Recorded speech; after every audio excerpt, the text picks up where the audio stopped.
Meditação da noite, tema: aquele que morreu pela humanidade. E o Pai não julga ninguém, mas confiou todo o julgamento ao Filho.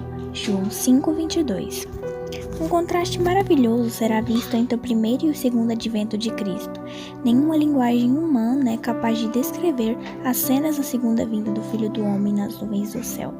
Ele virá com a própria glória, com a glória do Pai e dos santos anjos. Virá vestido nos trajes de luz, os quais tem usado desde os dias da eternidade.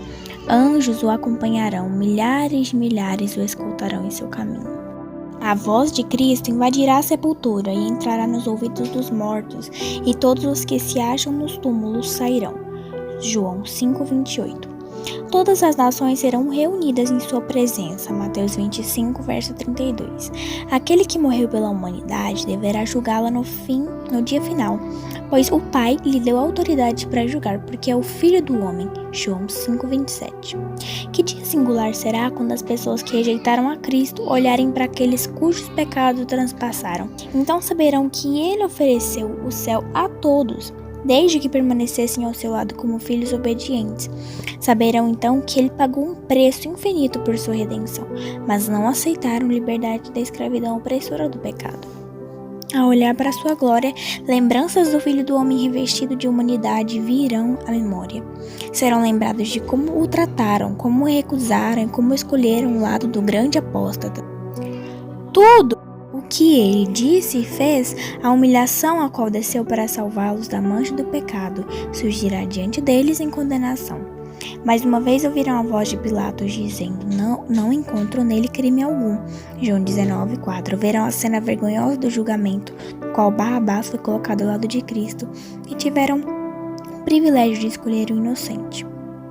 Mas, mais uma vez, escutarão as palavras de Pilatos: quem vocês querem que eu solte, Barrabás ou Jesus, chamado Cristo? Mateus 27:17.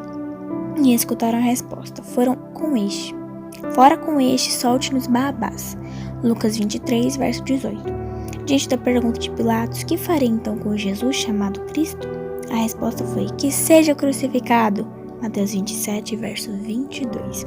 Review in the Herald, dia 5 de setembro de 1899. Para refletir, o que mais impressiona você nessa cena de julgamento? Olha, amados, essa meditação eu li há um tempo atrás. E, sinceramente falando, essa meditação nos faz refletir bastante. O que nós temos feito aqui na Terra para honrar esse sacrifício, para comprovar que ele não foi à toa. Porque ele não foi à toa, amados. Muitos de nós se arrependerão. Eu oro a Deus e muitas vezes eu tenho muita ansiedade com esse tipo de coisa. Mas Ele diz que se a gente for fiel, vai dar certo. E a gente precisa orar e confiar nele e não ficar ansioso por coisa alguma. Porque a ansiedade não é boa, nunca é boa a ansiedade, certo? Então, nós não devemos ficar ansiosos por isso, devemos ficar alerta, devemos nos examinar, ter motivos para nos examinar e pensar: o que eu tenho feito? Eu tenho realmente honrado e feito exemplo aí do que Deus falou para mim?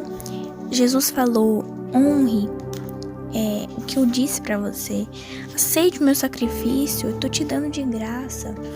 Eu às vezes fico pensando: nossa, será que como vai ser o pensamento dessas pessoas? Porque Jesus, ele sentiu todo o peso do pecado nele. Antes eu não entendia, mas hoje eu entendo que na verdade esse peso era o peso da condenação. Não era só a responsabilidade do pecado em cima dele, era a condenação, era a responsabilidade da condenação. Ou seja, ele se distanciou do Pai. Por isso que diz que na Bíblia que ele se fez pecado. E porque o pecado é totalmente separado do Pai, distancia totalmente do Pai. Então é como se ele tivesse pecado tudo. Todo o peso de todos os nossos pecados foi sobre ele. É algo muito complexo de se explicar. Porém, a condenação estava sobre ele. É como se ele tivesse sido morto eternamente. Como se ele tivesse perecido realmente. Por quê? Porque até o Pai se distanciou dele por aquele momento, porque ele precisava sofrer os nossos flagelos, as consequências do pecado, para que nós tivéssemos vida, para que nós lembrássemos que na verdade é Ele que pagou o nosso preço. Ele pagou com uma vida só, com o sangue dele, o sangue da pessoa mais inocente de todas, Ele pagou pelos nossos pecados. Ele pagou. Por isso que nós somos comprados, nós somos adotados. Nós éramos filhos da perdição e nós temos a oportunidade de ser resgatados, de ser restaurados. Olha que maravilha, amados. Mas tantas vezes nós temos a oportunidade de estar com Cristo e preferimos Barrabás. E preferimos o ladrão que rouba a gente, o ladrão que faz de tudo de ruim. Mas é porque o ladrão dá prazer. É porque o ladrão que a gente prefere é o ladrão dos pecados. É os pecados perversos que cometemos por aí. É as coisas do mundo. Amados, que Deus tenha muita misericórdia de nós. Vamos orar e refletir sobre isso nesse momento. Pai Santo, Pai querido, nós sabemos, Pai, que muitas das pessoas, elas estão escutando mais a voz da perdição do que a Tua voz. Elas estão vivendo em pecado, elas não estão buscando santidade. Até mesmo nós, Pai, como cristãos, muitas vezes ignoramos a Tua voz. E, Senhor, só Tu pode mudar essa situação.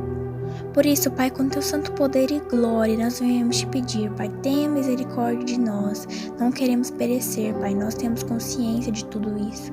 Nós temos consciência de que o fruto das nossas ações pode gerar uma consequência muito ruim para nós e para outras pessoas.